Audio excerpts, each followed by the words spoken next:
Zhong, and this is Masterpiece in Progress. And today you are coming live from my living room, and I have a very, very special guest all the way from Maine in New England in America. And her name is Susan Mullen, and she's an intuitive coach.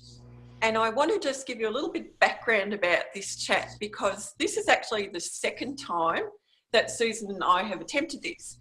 And the first time we had some technical issues, so we've had to reschedule. But an intuitive coach, right? This you can't make this stuff up. Both of us have had similar downloads. I've never met Susan apart from over the internet, and we've just become like soul sisters. I've got a few soul sisters around the world, but Susan and I are soul sisters.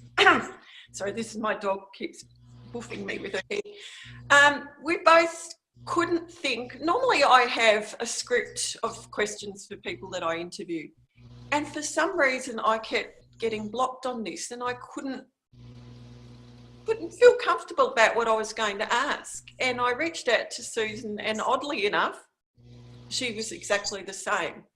So that's when we use our intuition, and there's a reason for things. So today we've decided we're going to have an off-the-cuff conversation about all the things that our clients tell us they're struggling with in their lives or need some clarification or some guidance. So first of all, Susan, welcome. Thank you for your patience. Thank you. It's such a, I love that the real irony part is that this is like our second or third attempt. I think it might even be our third. It could be, it is our third, that's right. Yes, but I'm just so grateful for it, because this is the conversation that we're supposed to be having. We planned, we had a big plan, a good plan, and it was a great conversation, but all those technical issues, it wasn't the one that we were supposed to have. And so thank you so much for having me and trying again, and that we finally made this happen. So my pleasure. Yeah. Susan, I'd like you just to give a little bit of an introduction about yourself and what it is that you do. So I'm a certified intuitive coach, and that was through Colette Baron Reed. But aside from that, and along with that, I'm also an intuitive. And that just means my field is more wide open, or it's very wide open. And, the clairsentience, the clairaudience, clairvoyancy, just out into the field of consciousness. It just connects out there, and I can pick up others' energy fields. And when I can do that, and when I do that, I get information. So sometimes it's through their spirit guides, it's their higher self, their own soul self speaking to me, and the subconscious of a person or even an animal. They have souls too. And so that connection was always very strong in me as a little girl. But it also was some of my harshest times, because I didn't know what it was. Nobody really talked about it in my family. It was years and years later I found out it's in my family, and my father is far more basically psychic and clairvoyant than I am, as is many other people, aunts, and it can run in families, but everybody has the ability to awaken their own. And so that's what I love to do, is to awaken that in my clients, and then have, teach them how to navigate and trust what they get and navigate their lives, because we are designed perfectly with this system, this GPS system, that always feels like it's right in our gut, because that's our heart, right under our heart chakra and solar plexus area. That's where things land. When we're in fear, or whatever, in flight, in fear, we get that pang. We also get the pang of knowingness. And so we got to just trust it and not ignore it. And then our life can sort of unfold the way we planned for it to when we showed up here. That's so true. And I love the term you used, awakening, because I actually feel that at a certain point in our life, and like, I'm going to use myself as a yardstick. I am an average 50-something-year-old woman, and I sort of look at the things that have occurred to me in my life, and you know, none of them are that extraordinary, so we all sort of share common things. So I feel that in my probably late 40s, I suppose, I started waking up. That's how it feels like. I don't know how else to describe it. Right. Not that my life was horrible or anything like that, but I just seem more aware of more. There's more. There's more out there. And I think a lot of women are going through that too. I definitely do. And the age to the physical age, although the soul doesn't have an age, there isn't linear time in physical time on the other side. The other side could be heaven. It could be the other side, you know, whatever you want to call it. It's the same place. It just depends on our vernacular, how we were raised, but it's the same place. So eventually, you know, so when we come here in our bodies, we have a soul. Our soul has a purpose to evolve. So the soul is on a journey. Our bodies aren't. You know, this is just temporary jumpsuit for this lifetime. We learn our stuff, we go home, we go to the other side. And our soul has this little needle that's sticking forward. So we're moving our needle forward. That's all. Earth is where we experience. We came here for the school. This is the playground. We have the playground. It's very harsh. We have tests.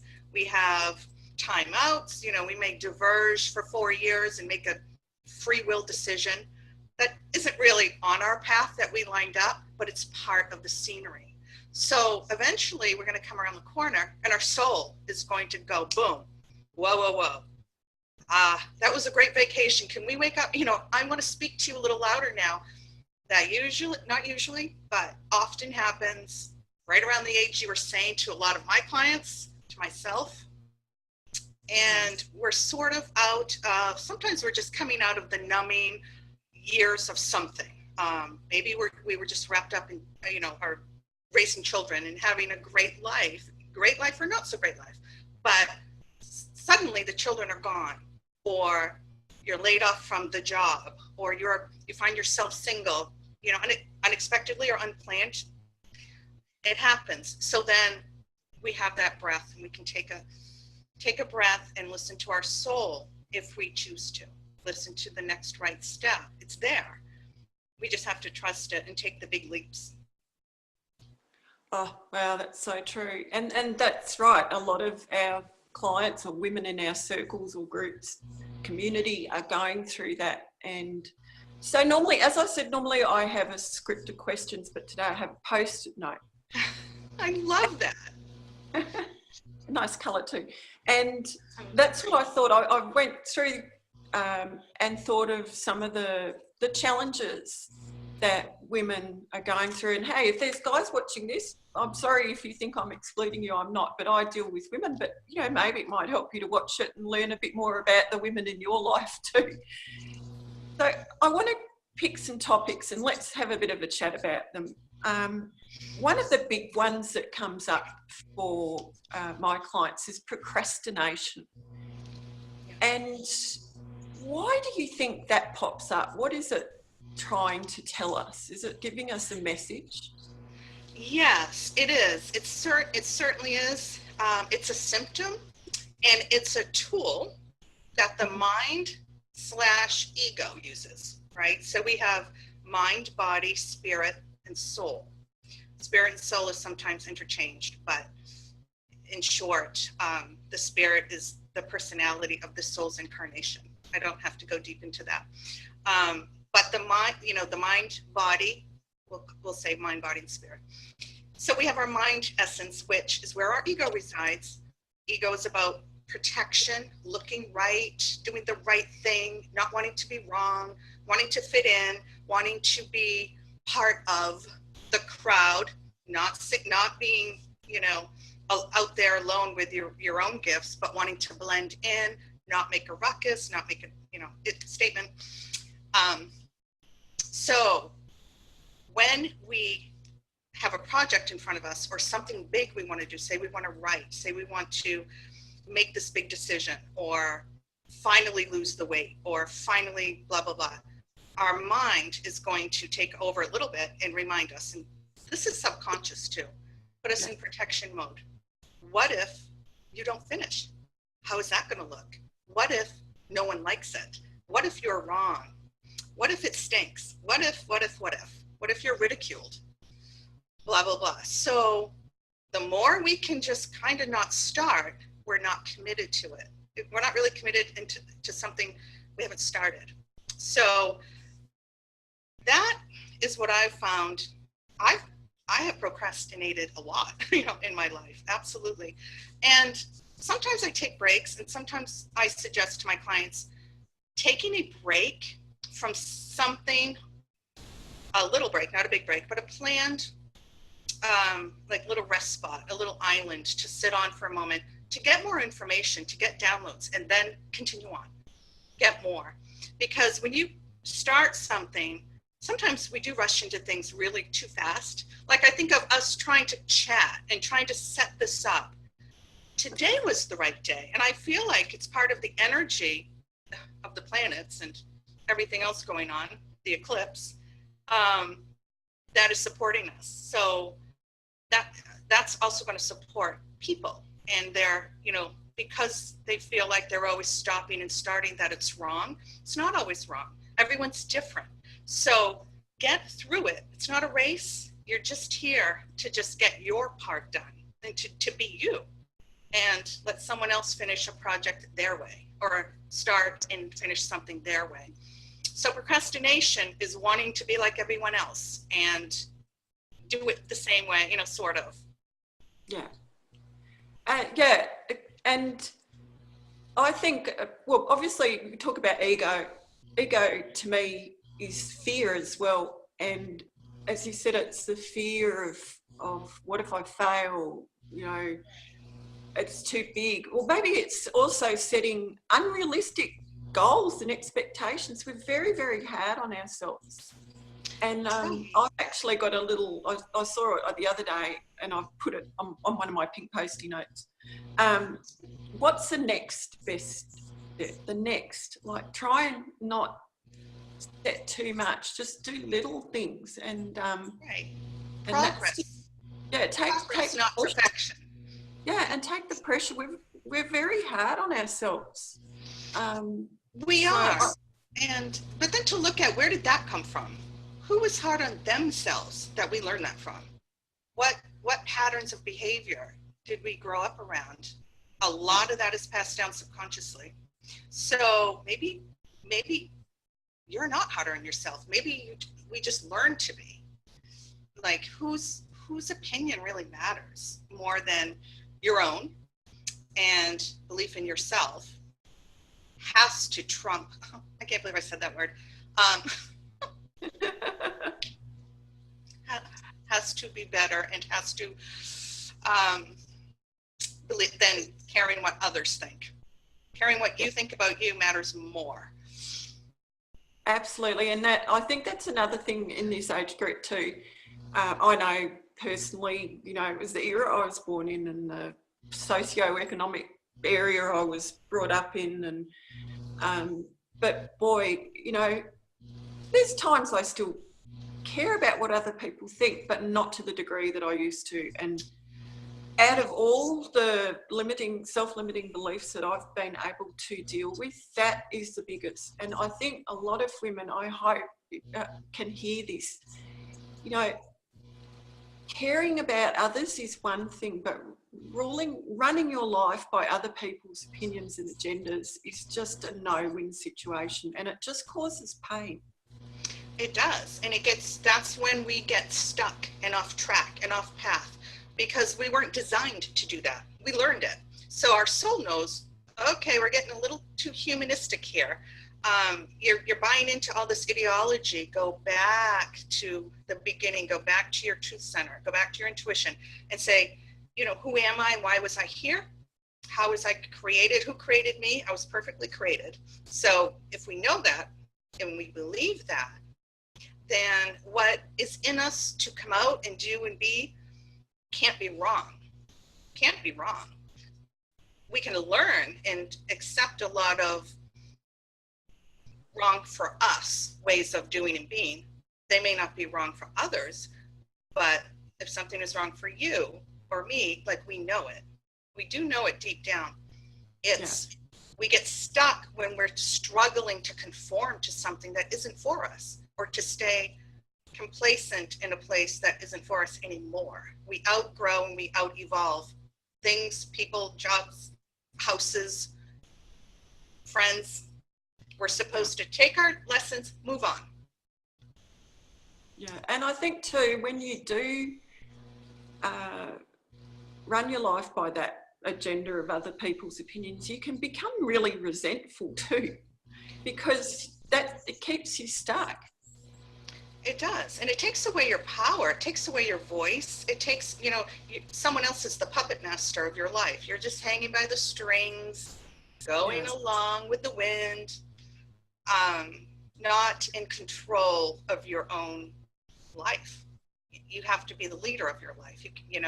Your soul essence wants to be the leader of your life, and to be the one saying, I know the way. The mind and ego has to, we can have a healthy ego or an unhealthy ego. It's going to be there, and it's there for a very good reason, to keep us human and to keep us relatable. Yeah. But we can be a healthy mindset or an unhealthy one that serves us or one that doesn't. And when you're really always in like a lot of friction, a lot of starting over, then you have to look at, maybe my soul isn't leading my life. Why am I always starting over with a new friend, a new job, a new something? There's something in all of our lives we came here to learn and overcome.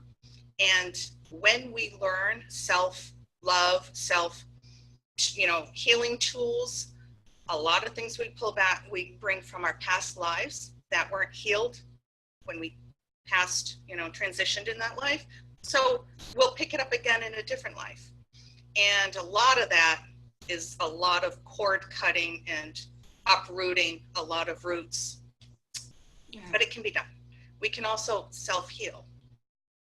Yeah, and it can be scary. Change is scary, and I think that's what a lot of us are going through, is change, but wanting to change, not knowing how to change, fearful of change. But I've always believed, I've always been a person that if you want something to change, you have to make it happen. You have to make the change happen. You can't just sit back and wait for it to happen and then complain because nothing's happening.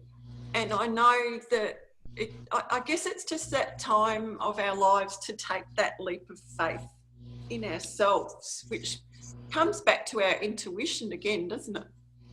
It does. And I think it does. Because without that inner fire, nobody else can light your fire, your pilot light, except you. You hold the candle. It's up to you if it's lit or not. Anything external to make you feel better, to make you look better, to feel that you belong. Does so-and-so love me? Am I wanted? That's not going to keep your pilot light lit. Your inner why. Why am I here? You are. You hold the lighter to that. And that comes with just blind faith that what you see and feel and just have a knowing isn't wrong. Just that belief, I'm not wrong. And I don't mean wrong in conversation or sometimes we're wrong, but I mean wrong for you, a direction you really feel pulled in, a decision that really feels right to you, that everyone else is trying to say, no, just slow down. And if you trust that, that's your soul. So in the long run, you don't lose by that. No, and I apologize. That was my dog barking then. It's real life in my lounge room. She's just very sensitive. She's picking up on your energy, Susan. Well, Daisy, I know. I was talking to her, and I told her I see her, and she was also. So I'm going to look at one of my other topics here. I'll just put my glasses on because I could talk about this forever. So comparison. Well, I guess that comes back into that. When you decide that there's changes that you want to make, you know, and I've done it in my business. I don't know if you've done it too, especially with the world of Facebook and Instagram and all this. You know, there's so much you could compare yourself to, so many people you could compare yourself to. And when you're feeling maybe vulnerable, you know, depending on what you've gone through in life, it could be a relationship breakup, or, you know, it could be just change your career, whatever, and you feel in this vulnerable state, it's so easy to compare yourself to others. It's so dangerous, isn't it?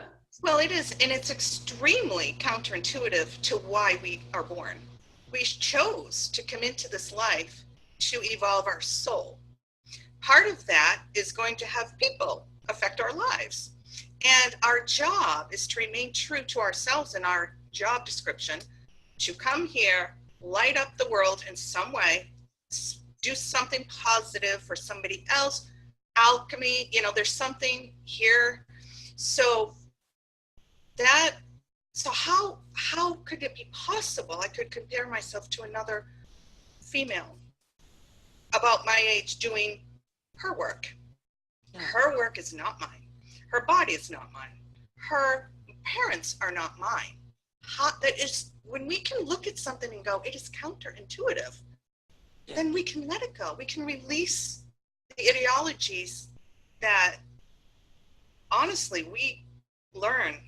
You got to stop watching the Kardashians, you know, all that stuff. No, I'm just saying, you know, but media, sensationalism, don't believe everything you read and think. And, you know, that sort of thing. It just sort of rings true when you really look at it that way. Well, for me and for some of my clients.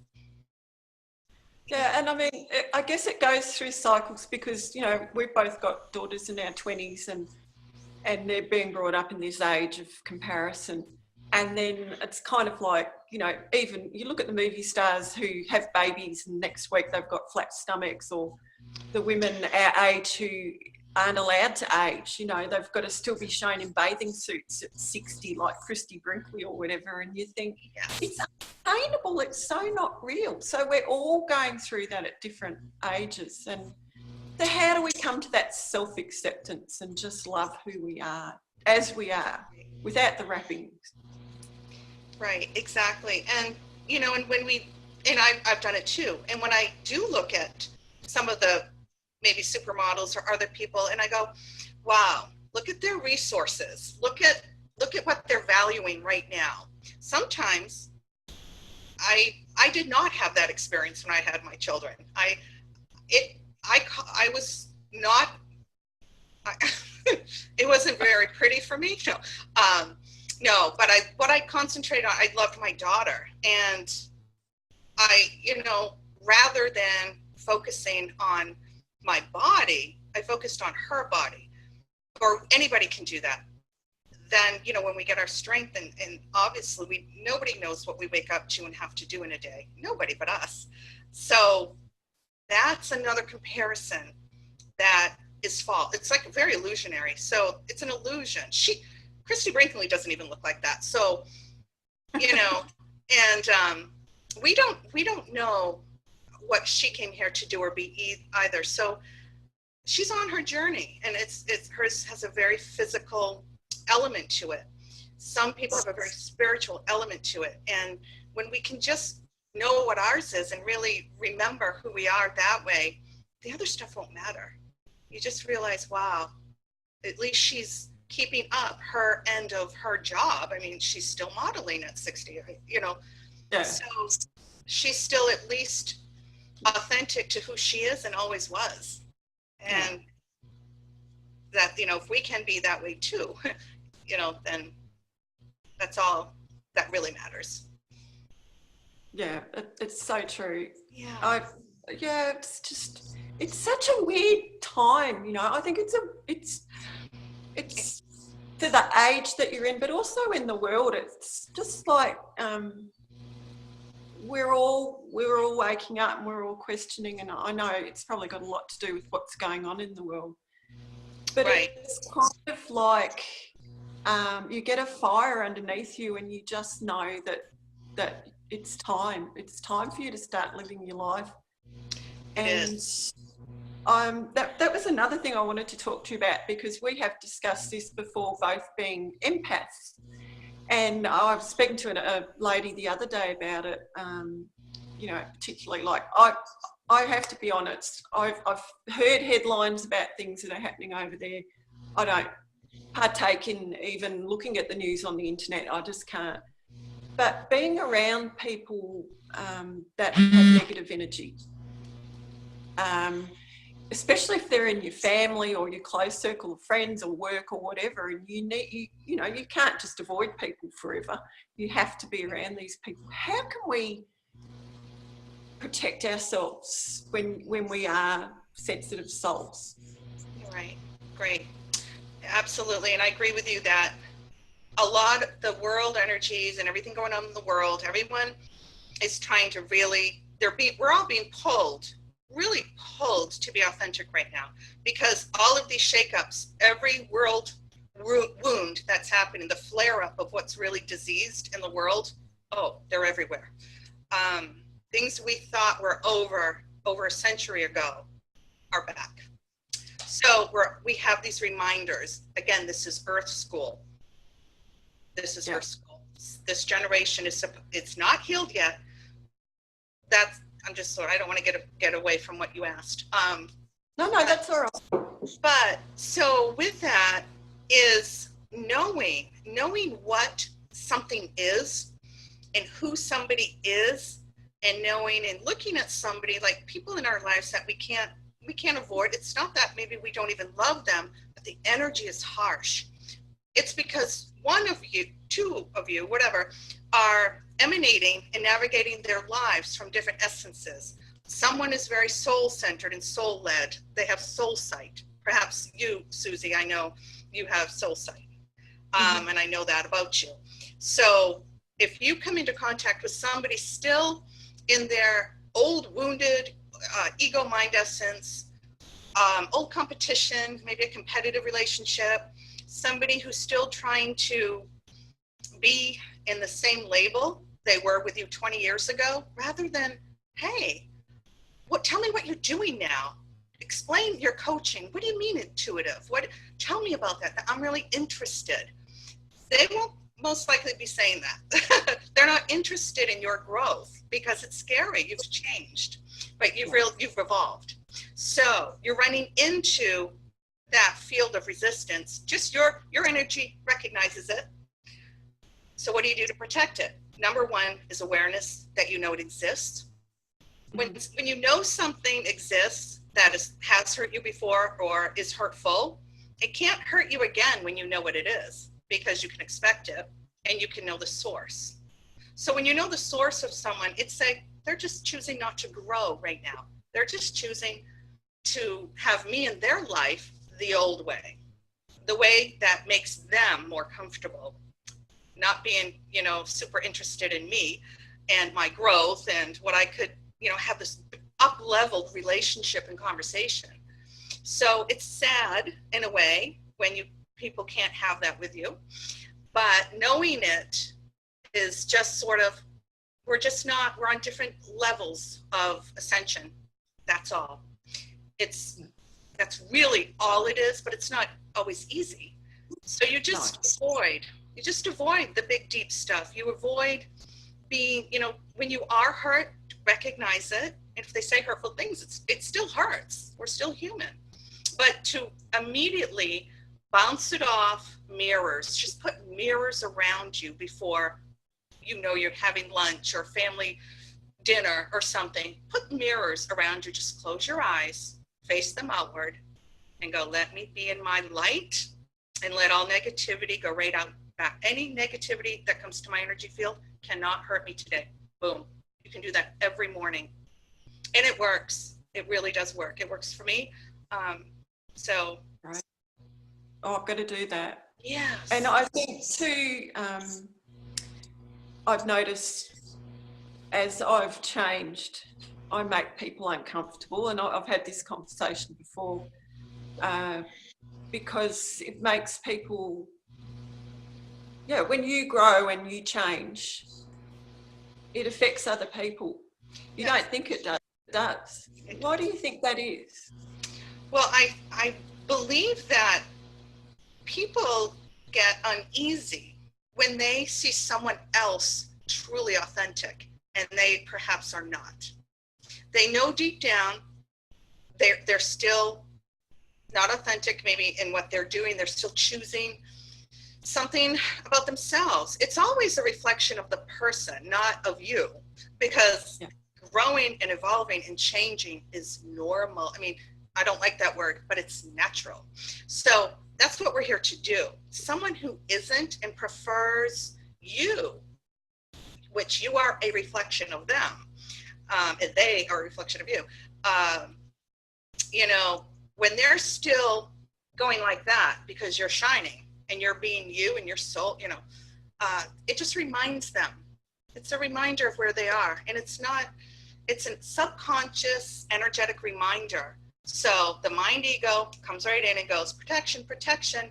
We got to belittle that. We have to put it down a little bit. We have to throw in the snarkiness and the remarks. We get a reminder of who she really is.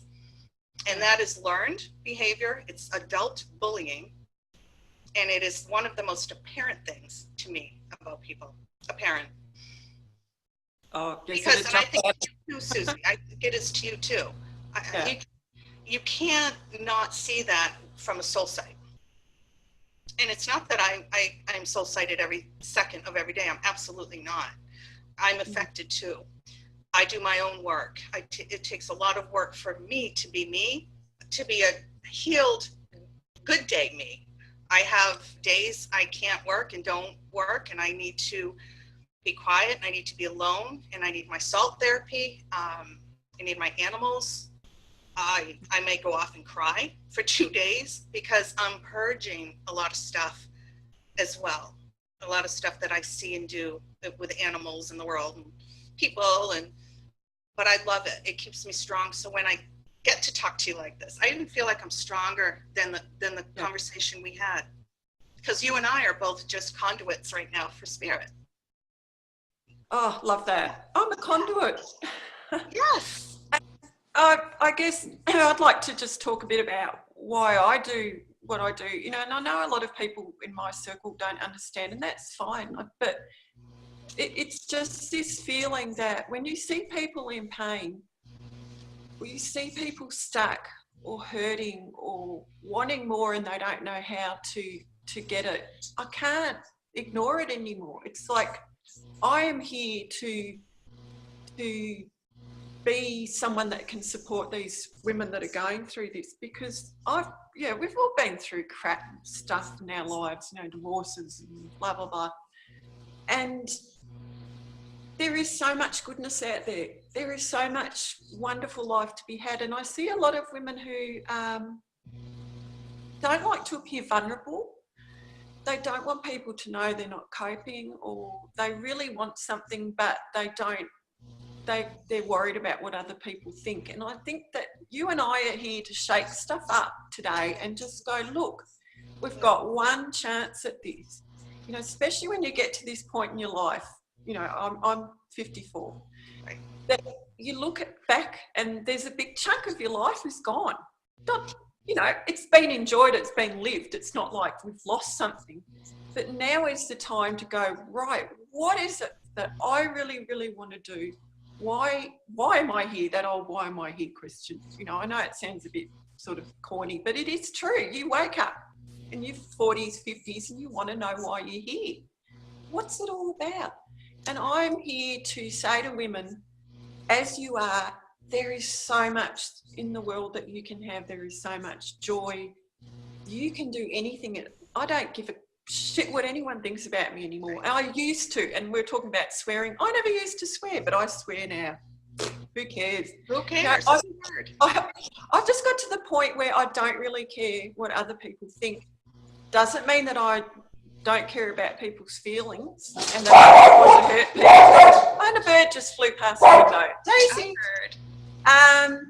But it's just got to the point now, life is so precious. I want people to grab it with both hands and go, this is my time. And that's not selfish, is it, Susan? Not at all. It's you're contributing to your life. And I love that bird who was a spirit messenger, so the dog could bark, so Daisy could bark, because I want to go, because it was highlighting what you were just saying. I paid attention to what you were saying. I want every woman to just, talk about the wake up. It's a huge wake up right now, and that is what we're here to do and to bring out, to wake up other women to stop giving a shit. Stop giving a shit, about, I mean, it's had to say it that way because that's what it is, about what you think about yourself. Be very careful about that, because it comes from inner. I found, you start to believe, if you start to care so much, or if you've always cared so much about others, and maybe a little perfectionism and procrastination and things like that, then how harsh that must be on yourself. How do you get dressed in the morning? How do you present? How do you speak, or don't you speak during the day? Like, what else are you hiding about yourself? And I think a lot of women feel like they're dying inside. yes. I know I keep going on about this, but it's just like, I guess it's my message coming through. I'm getting a bit teary now because it's so important, like nobody can live your life for you. And sorry, I didn't mean to interrupt you then. It's just so important to me.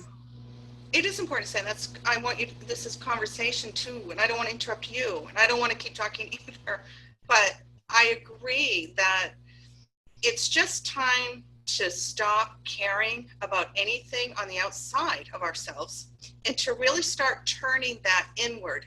Turn your sight in and go, what might need to be healed that isn't? What family talk and chatter and labels have I been? Was I always the funny one, the cute one, the smart one? Get rid of that, because you're going to stay 14 forever in your head, and you're going to be 14 every time you go home. That's going to end. Yeah. Everyone probably has a book inside them. So it's time to start that. Not really, but that's just sort of like, just a example of, it's who are we not to? Who it's a little bit not, self-centered, but to withhold our light is harsh. It's very, to withhold our gifts, our light, and our talent, and what we know is really hoarding love and light from the world. We're just here to purge. We're just here to show up and give it all, give it away, give who you are away. Because after we're gone, which is a blink of an eye, that's a ripple effect. Whatever we leave behind, whatever we're doing here, what's it going to be? It's going to be carried through our children. What needs to be stopped? What could we stop today to make them a little healthier? What don't we want to pass down? What do we want to pass down? What loving things and traditions, and then outward from the world. And sometimes it's your reach is your family and children in the neighborhood. Others, you're Oprah and you have the world. Most people don't, but it doesn't matter. It's all important, because all these future people light up the world after we're gone. So our self-preservation matters to the future preservation. And that's the ripple effect. Like this urgency, nearly, maybe it's just in me. But it's all about love. It's all about loving ourselves, and from loving ourselves, which is not selfish, we can spread it and everyone. I think withholding love is selfish to yourself and others, because that's keeping your light real dim. I'm going to hoard all my light so I can take it with me. No, you give it away so it stays here. Of course, your soul's taking love with you. It arrived with love. We learned all this conditional shit. And then we spend, our later years trying to rid it so the truth can come out again. The truth about our soul, our reason for being here, our purpose can be revealed. Yeah. Oh, look, I could speak to you for hours, but I'm conscious of the time, and I think we might need to have another discussion too. I know. And I want to thank you so much from the bottom of my heart to my soul sister, Susan Mullen. And you've got so much light. I can just see it shining out from you, and the beautiful lamp behind you. You, my friend. So I'm wishing you a beautiful evening over there. And I'm going to put a link to your website too, so people can find out more about you and the beautiful work that you do. And you also write, you speak, as well as work as a coach. So thank you so much, Susan. Thank you, Susie. I appreciate it.